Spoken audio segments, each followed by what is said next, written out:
adultos, tudo bem com vocês da EJA? Vamos para mais uma aula de história e hoje é um dia bem especial, bem alegre, porque hoje é aula sobre consciência negra. Então vamos encaminhar.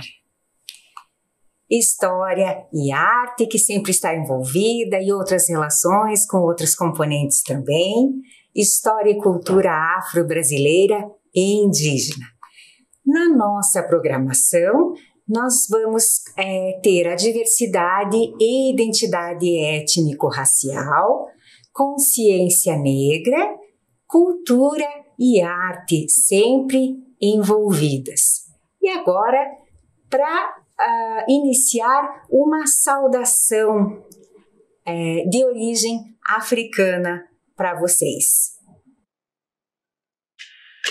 Boa noite pra quem é de boa noite. Bom dia pra quem é de bom dia. A bênção, meu papai, a bênção. Maculelê é o rei da valentia. Boa noite pra quem é de boa noite. Bom dia pra quem é de bom dia. A bênção, meu papai, a bênção. Uma reverência à cultura afro-brasileira. Você já conhecia o maculelê? É muito alegre e bacana, né? Ou boa noite para quem é de boa noite, ou bom dia para quem é de bom dia. Há diversas interpretações, gravações, o certo é que é de tradição africana e para conhecer, né, para desenvolver a consciência e para conhecer, só mesmo a gente ir aprofundando e vendo todas essas riquezas de origem africana. O maculelê é uma dança de guerreiros. Os guerreiros dançarinos usam 2 facões ou 2 bastões chamados grimas. E nessa imagem a gente vê uma dança do canavial, é uma imagem mais antiga que representando uma dança num canavial, né? O maculelê segue o ritmo dos atabaques, né? Que são os tambores africanos e das palmas das pessoas que acompanham a dança. Nas apresentações de maculelê, os dançarinos usam saias de sisal e uma pintura corporal. Essa pintura corporal é de tradição de origem indígena, essa pintura normalmente, né?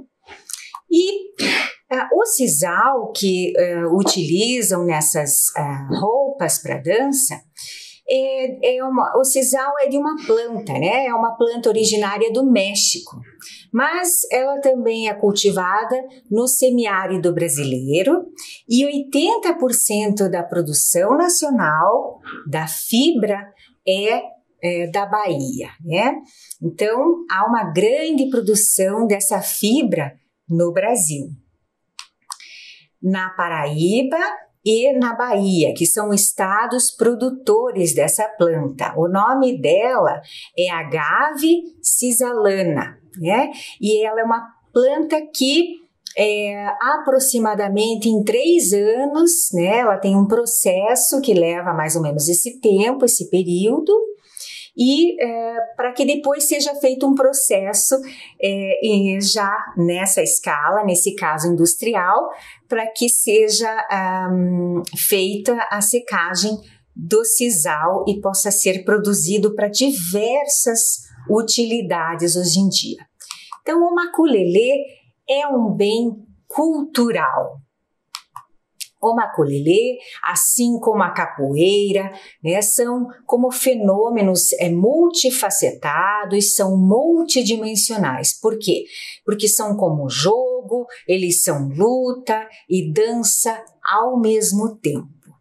E aprender sobre essas tradições, essas danças, esses costumes, é que desenvolvem todo esse saber, essa consciência, né, de identidade, né, consciência negra.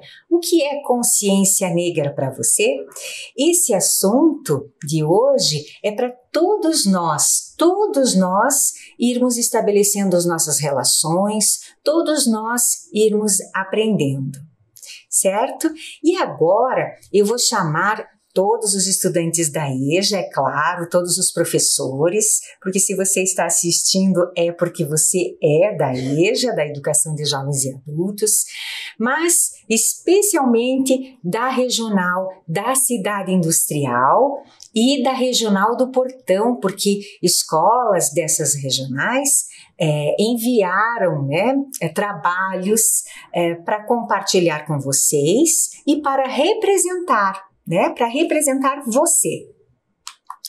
Lá na escola, professora América da Costa Saboia, do Núcleo Regional da Cidade Industrial de Curitiba, onde tem a diretora Simone, a vice-diretora Tânia, que acolhem muito bem turmas grandes de EJA, que tem jovens desde 15 anos, adultos e até idosos, muitas pessoas buscam a EJA nessa grande e bonita escola. Houve um acolhimento, agora foi feito esse trabalho lá junto com a professora Zilda e a professora Angélica, e temos lá uma frase e as fotografias dos estudantes, né? A frase acolhedora: não há saber mais ou saber menos, há saberes diferentes. Paulo Freire. Então, muito obrigada pelo envio, pelo compartilhamento conosco, as professoras, e um grande abraço a todos esses estudantes que têm ido até a escola, buscar e levar as suas produções, enfim.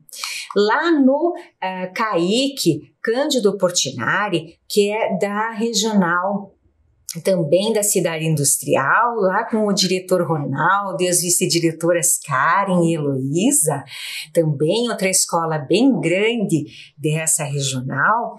Há duas professoras, a Marlene e a Sônia, que aparecem ali também. Olha só, elas estão usando um turbante, né? Porque fizeram um trabalho com o tema, né, da consciência negra, e junto com os estudantes elas desenvolveram uma pesquisa sobre personalidades de afrodescendentes. Então ali mais de 10 personalidades foram pesquisadas, né, a vida, a obra, né, o que fizeram ali, vários entre eles, e esta é uma sugestão de trabalho também a todos, né?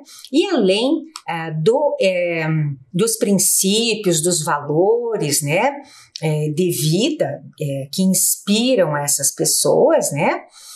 Inspiram a admiração pela vida delas, houve também o desdobramento desse trabalho com pesquisas sobre moda, culinária, lendas e histórias, né? E outros gêneros também de texto, e a exploração da cultura, de modo geral, africana.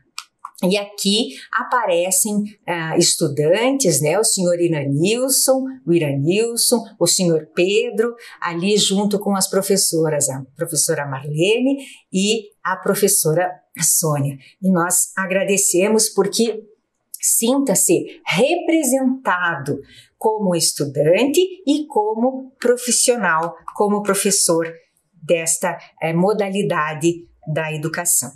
Na Escola Municipal Papa João 23, do Núcleo Regional do Portão, a diretora Sueli, o vice-diretor Fabiano, as professoras a Regina, a professora Maria Cristina, acolhem também de maneira muito afetuosa a educação de jovens e adultos, e lá os estudantes também estão participando e encaminharam trabalhos. A Célia Regina, estudante da professora Maria Cristina, produziu esse cartaz. E vejam só, ela fez o cartaz a partir da pesquisa na casa dela, selecionando imagens e um cartaz sobre consciência negra. Então, vejam só, essas pesquisas, elas são importantes e vejam o que ela escreveu ali no trabalho dela, né? A diferença não está na cor, mas no coração. Muito bonito o cartaz, Célia. Parabéns para você pelo teu trabalho e é isso mesmo. Não existe diferença, né? É no coração, né? É no valor humano, né? Se trata de outra coisa. E vamos adiante. A estudante Gabriela Siqueira também fez um lindo cartaz e ela escreveu no cartaz a data de 20 de novembro, o Dia da Consciência Negra. E nós, na educação de jovens e adultos, nós aprendemos diversas coisas. Aprendemos e ensinamos. Todo estudante da educação de jovens e adultos, quando vai para a escola, ele vai para aprender, mas ele também ensina, porque ele já sabe muita coisa. E quando a gente já sabe ler muita coisa do mundo, a gente aprende a escrever, não é? Então, todas as produções têm enorme valor. Muito bem, Gabriela Siqueira. Parabéns pelo teu trabalho. Agora, nós vamos para o trabalho da Sheila, que também é estudante do Papa João 23. E vamos fazer, então, ver como a Sheila fez o cartaz dela e vamos ouvir para depois fazer o comentário. Vamos lá. Existe uma história do povo negro sem o Brasil, mas não existe uma história do Brasil sem o povo negro. O que é essa frase, Sheila? Essa frase lembra uma pessoa negra, querendo ou não, ele faz parte da história, né? E o que importa é que vai no moral, não pode a cor, não pode com branco, negro, preto, não, isso não importa. O que importa é que vê no coração da pessoa. Então, o que importa é a moral da pessoa, né? Ser uma pessoa boa e justa e não a cor da pele, né? Sheila, muito bonito isso, né? Parabéns para você. Você escreveu esse cartaz com um capricho, né? Muito bem. Vamos entender isso. Olha só o que está escrito no cartaz da Sheila. Existe uma história do povo negro sem o Brasil, mas não existe uma história do Brasil sem o povo negro. Januário Garcia. Vamos entender direitinho como é que o que isto quer dizer. Na verdade, a história do homem negro é mais antiga, anterior à história do Brasil. É por isso que existe uma história do povo negro sem o Brasil, como está na frase do cartaz escolhido, né? Na frase escolhida pela Sheila, né? E o povo negro não viveu ou vive só no Brasil, mas também em outros lugares do mundo, não é mesmo? Por isso, existe uma história do povo negro sem o Brasil, né? Por isso que está escrito isto lá. E a história do Brasil foi e é construída com e pelo povo negro e por todos, né? Por todos os brasileiros, por todas as pessoas que trabalham, né? Que residem, enfim. E por isto não existe uma história do Brasil sem o povo negro, né? Não existe isso. Então, a gente vai explicando e vai entendendo. E o autor da frase que foi escolhida por ela é um fotógrafo e parabéns pela tua escolha. E sabe de onde vieram essas ideias e esses estudos? Agora a gente vai ver, ouvir a palavra de um especialista, o Alberto da Costa e Silva, e ele é africanólogo e historiador. E ele vai falar, prestem atenção, por favor, exatamente isto, sobre a história do nosso país. Prestem atenção, porque vocês vão gostar de ouvir isto. Os primeiros africanos que chegaram ao Brasil, de que temos conhecimento, vieram via Portugal. Estavam em Portugal e de Portugal vieram para o Brasil. Depois vieram africanos escravizados, trazidos da Senegâmbia, da Alta Guiné e desde muito cedo do Congo, sobretudo do noroeste da atual Angola, que era o centro do Reino do Congo. Há um capítulo extraordinário da história da humanidade que é pouco narrado e que deve ter um espaço bastante amplo na história dessa que foi a maior das imigrações forçadas que a história conheceu, que foi a imigração forçada de africanos para as Américas. Não se pode escrever a história do Brasil, nem compreender o Brasil, sem uma presença africana muito clara e que chega longe desde cedo. Dizia Herbert Baldos que quanto mais se entrava para o interior do Brasil, mais se ficava índio, ficava-se também mais africano. Gostaram dessa explicação? Ele é maravilhoso, né? Isso mesmo. Não existe, né, como pensar o nosso país, né, sem todo esse processo. E vamos adiante, porque tem mais depoimento. Temos agora a Maria das Dores. Vejam que estudante bonita. A Maria das Dores enviou também para a gente a produção de um texto que ela fez sobre esse tema que estamos conversando agora. E exemplo dessas estudantes da EJA, vocês também podem, estando agora com o caderno de vocês, ter essa inspiração e fazer o registro. Vamos lá. Vamos ouvir a produção da Maria das Dores. Dia da Consciência Negra. Que triste, pleno século XXI, ainda existe racismo, atrasos mentais de quem os tem. Todos nascem e morrem, porque tais mentes não têm luz. Fala em nome dos pretos mortos por racismo.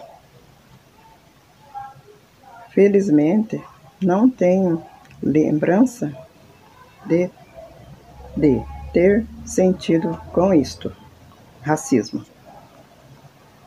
Tenho 69 anos. Queremos paz. Maria das Dores. Maria das Dores. Que palavras mais bonitas, parabéns pela tua produção. E olha, não parece que você tem essa idade que você disse que tem no seu texto. Muito obrigada. Vamos ler o texto da Maria das Dores. Que triste, em pleno século XXI, ainda existe racismo, atrasos mentais de quem os tem. Todos nascem e morrem, porque tais mentes não têm luz?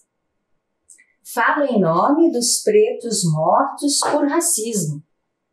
Felizmente, não tenho lembrança de ter sentido com isto. Tenho 69 anos. Queremos paz. Maria das Dores. realmente. Muito obrigada, Maria das Dores. E você é um exemplo e um incentivo para quem está ouvindo e realmente vê que não existe idade certa para estudar, que atualmente a gente busca a escola e o estudo e a aprendizagem ao longo de toda a vida e que a consciência, a identidade racial e social, ela é construída ao longo do tempo, na experiência da vida, e que nós precisamos ter esta postura, né, da cultura de paz, como você solicita, né, no seu texto, né, e que bom que você não tenha este sentimento e não tenha este passado por situações de preconceito. E em nome de todos que estão ouvindo e que viram você, um enorme agradecimento e um abraço. Consciência negra, identidade racial. Bem, vocês conversando sobre história, nas aulas de história, já sabem que as coisas não acontecem de uma hora para outra ou num lugar só. Portanto, a consciência negra, e ao longo dos anos e dos séculos, lembram-se, é um movimento, né, social que ocorreu não só no Brasil. Portanto, este termo, né, consciência negra, ele foi utilizado por uma pessoa, pelo Steve Biko, que morava, na verdade, lá na África do Sul, só para vocês ficarem sabendo. O Steve Biko, ele fez parte, né, de outros movimentos que nós não vamos nos aprofundar, mas que ele morreu jovem, né, viveu muito pouco ali, vocês podem ver pelas datas, mas só para vocês saberem que foi ele que usou esta expressão consciência negra, certo? Portanto, lá na África do Sul, mais ou menos ali, viram 1970, a data dele de falecimento em 1977, só para estabelecer uma relação. O Dia Nacional da Consciência Negra, 20 de novembro, foi instituído pela Lei 12.519, promulgada em 2011, portanto, muito recentemente em termos históricos, não é mesmo? Vejam, no Brasil, a ideia sobre desenvolver uma consciência negra surge aproximadamente por meio da figura de Zumbi dos Palmares nos anos 1970. Então, podem também ali estabelecer uma relação, né, dos movimentos sociais, né, nos anos de 1970.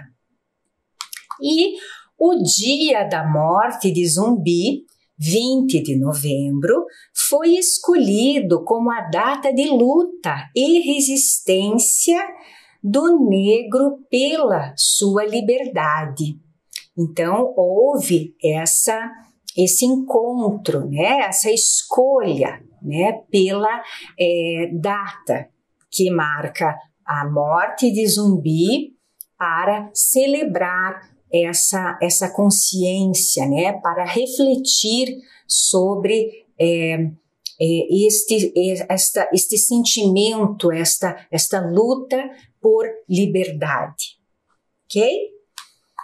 Vamos conhecer um pouquinho sobre essa história, né? Um pouquinho sobre Zumbi, um pouquinho sobre o Quilombo dos Palmares. Observem este mapa, por favor, do sítio dos Palmares, né? Vejam primeiro no mapa do Brasil, que é este pequenininho, onde a flecha vermelha está apontando para uma região pintadinha ali no Nordeste, né? Onde é a região. E depois observem onde há este círculo, onde fica o atual Parque Memorial Quilombo dos Palmares, na Serra da Barriga, né? Fica no estado de Alagoas e a capital é Maceió, onde vocês estão vendo. Logo na parte de cima, o estado de Pernambuco, a capital é Recife, e ali são os sítios de Palmares, né? Os quilombos que eram liderados por Zumbi, na antiga capitania ali de Pernambuco. Então, vamos adiante neste conhecimento. Agora, vocês vão apreciar imagens um pouco mais atuais da Serra da Barriga, que fica no estado de Alagoas. Vocês vão ver o Parque Memorial do Quilombo dos Palmares, tá? E vocês vão fazer esse exercício de imaginar que tudo ocorreu há muito tempo atrás, que as coisas não eram como são mostradas atualmente, né? E que as coisas também não aconteceram tudo tão rapidamente como vai ser contado. As coisas demoraram tempo, né, para acontecer. Mas vamos apreciar o trabalho que tem sido feito neste parque, né, com a cultura, com o trabalho de diversos profissionais que pesquisam a história lá e a divulgação deste parque e desta história. Isso é muito valioso para toda a sociedade. Vamos assistir a este vídeo, vocês vão gostar bastante. Foi na Serra da Barriga que Zumbi se libertou. Resistência, luta, coragem. Este é o marco zero da história dos descendentes de africanos no Brasil e na América Latina. Serra da Barriga, República de Palmares, lugar onde há 400 anos aconteceram batalhas pela liberdade que mudaram os referenciais da humanidade. Milhares de negros e indígenas viveram durante quase um século numa república que enfrentou os exércitos da monarquia portuguesa no Brasil e morreram em luta contra a escravidão. A serra onde resistiram e tombaram os quilombolas de Palmares torna-se agora patrimônio cultural do Mercosul.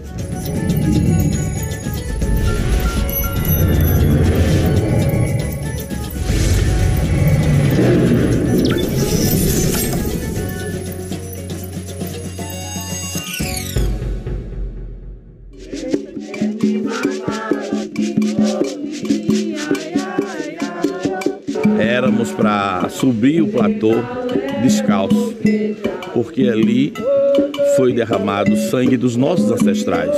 A primeira ideologia de liberdade foi plantada aqui.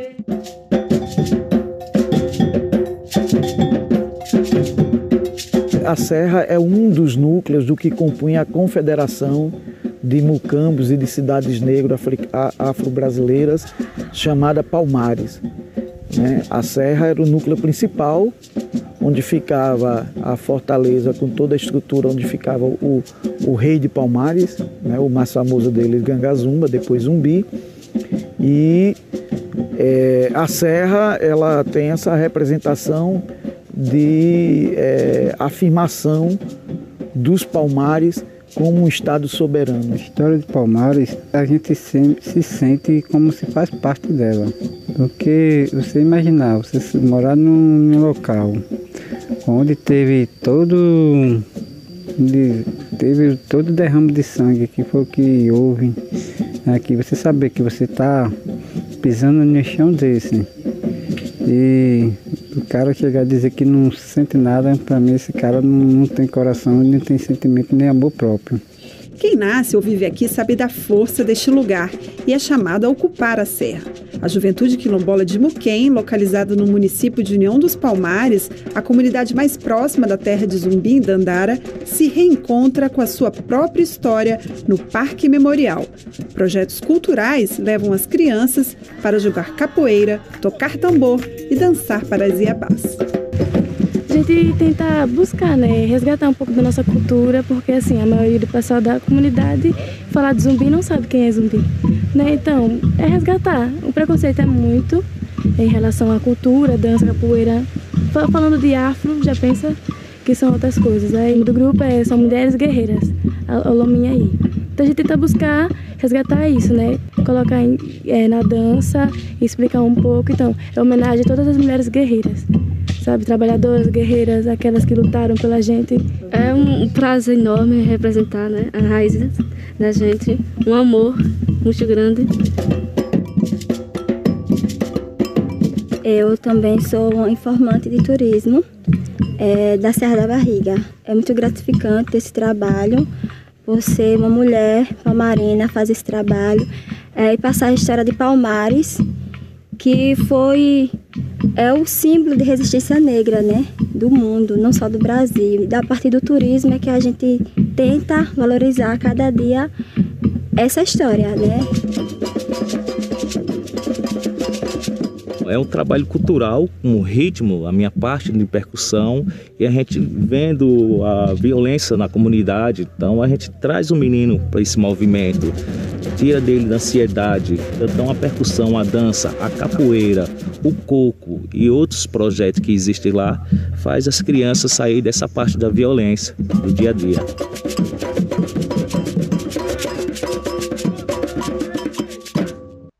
Não está sendo fácil trabalhar a nossa cultura, a nossa história.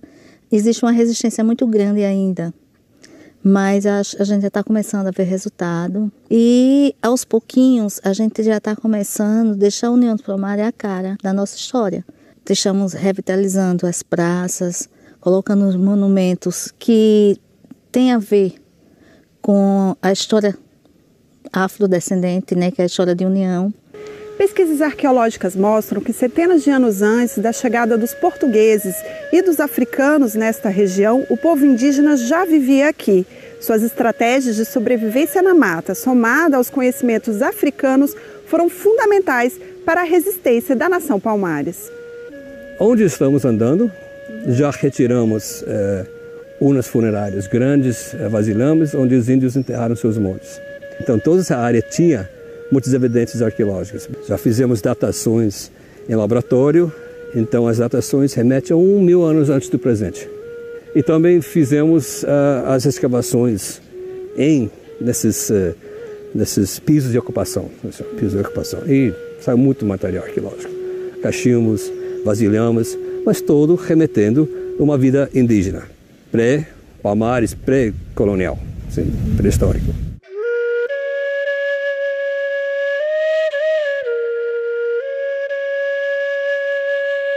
Muitas vezes chegava turista, a gente encontrava era cachimbo, machadinha, até colar mesmo, mas aquilo não tinha importância para a gente. E muitas vezes a gente não tinha conhecimento, os turistas chegavam, trocava por bala e levavam, teve muitas vezes de levar muitas peças. Segundo historiadores, a República de Palmares começou a se formar em 1597. Documentos da época indicam que o quilombo era formado por 12 povoados ou mucambos. Alguns recebiam o nome de seus líderes, como Zumbi e Acotirene.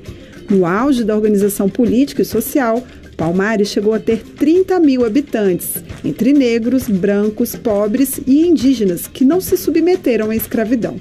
O quilombo que tinha maior número de população era este aqui onde nós estamos. Gostaram? Vejam só o mirante do Parque Memorial Quilombo dos Palmares, lá na Serra da Barriga.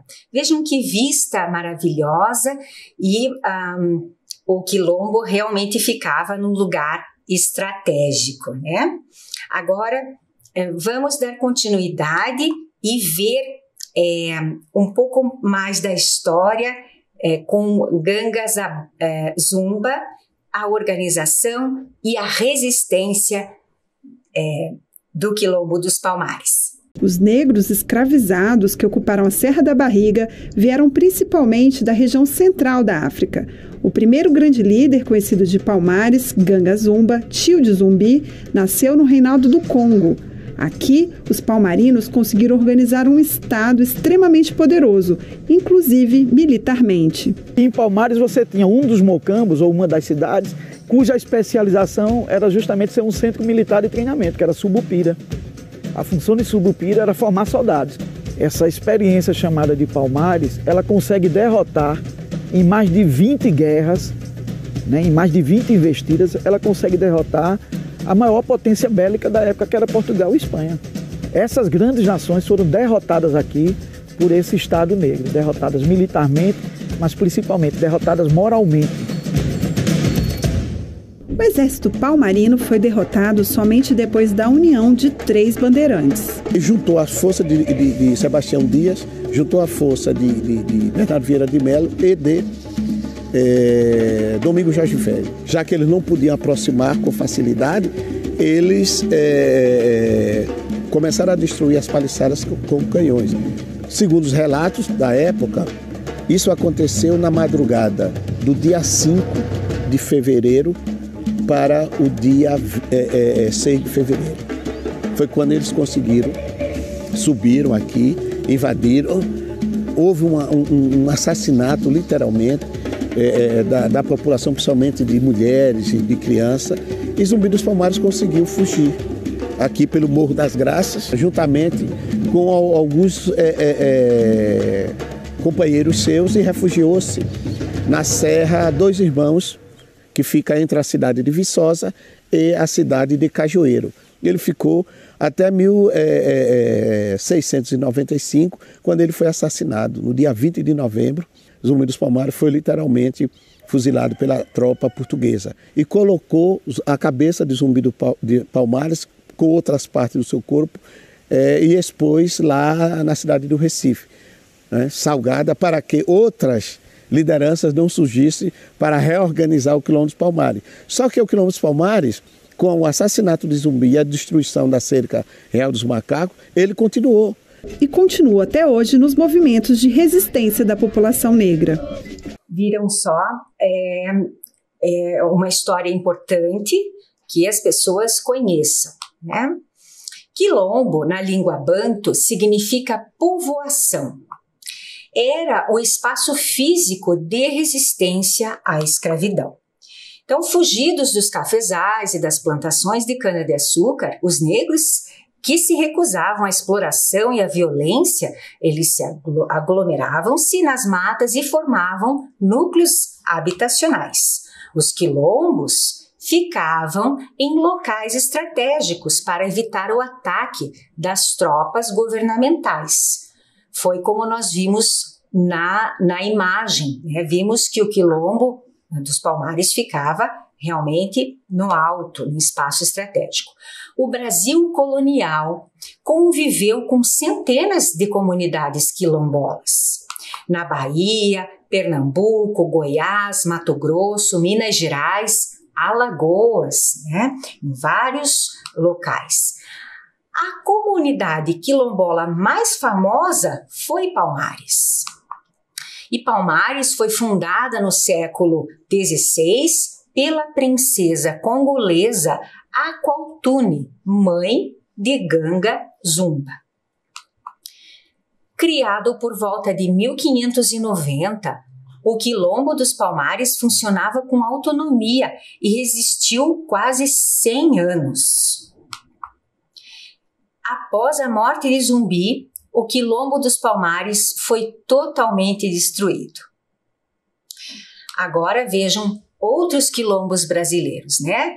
Quilombo Ambrósio, Minas Gerais, Quilombo de Campo Grande, Minas Gerais e São Paulo, na região, Quilombo Buraco do Tatu, ali na Bahia, Quilombo de Catucá, Pernambuco, e quilombos nas Américas, porque isto não ocorreu só no Brasil, né? Então, no Haiti tinha quilombo, na Jamaica, quilombo, Colômbia também, em Cuba, na Venezuela, porque era uma resistência realmente ao sistema, né, da escravidão.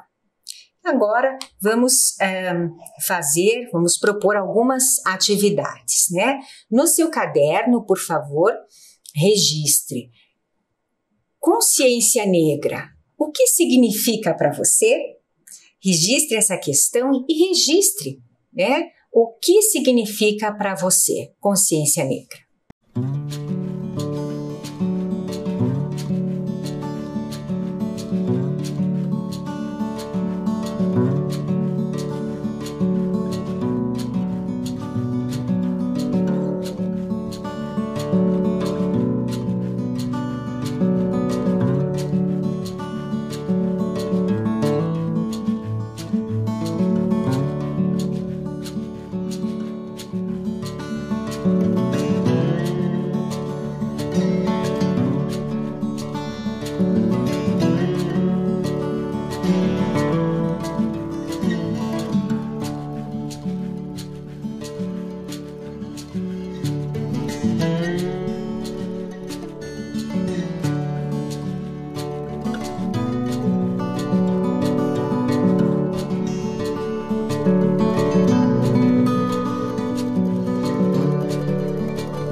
Muito bem. Entreviste, né? Faça uma entrevista com um afrodescendente, né? O nome, a ocupação, a profissão ou lazer, como vive, como é sua família, quais são seus sonhos e ideais de vida. Registre essas questões no seu caderno para você fazer essa entrevista.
Terceira proposta para você fazer: quais personalidades negras você admira? Por quê? Faça o levantamento de personalidades na região em que você mora, registre no seu caderno, se você não quiser fazer a entrevista. E agora, vamos assistir um trechinho, né, inspirador com o ator Milton Gonçalves, numa gravação, e outro artista que você vai ver, na gravação da ONU da Década Internacional de Afrodescendentes. Quando eu tinha 15 anos, eu vivia oprimido como milhares e milhares de jovens negros, sem nenhuma oportunidade, sem nenhuma possibilidade de estudar e dar um salto qualitativo. Hoje, transcorridos aí mais de 60 anos, né, hoje as coisas deram um salto que eu não sei para onde estão caminhando, mas não é mais aquilo. Preciso que a gente comece a construir caminhos diversos para que nós sejamos tratados como cidadãos, independente de sermos negros, amarelos, azuis. Essa ideia segregadora ou separatista de que eu sou negro, você é branco, você é árabe, você é americano. Gente, é essas fronteiras que a alma não deseja e que a alma não tem.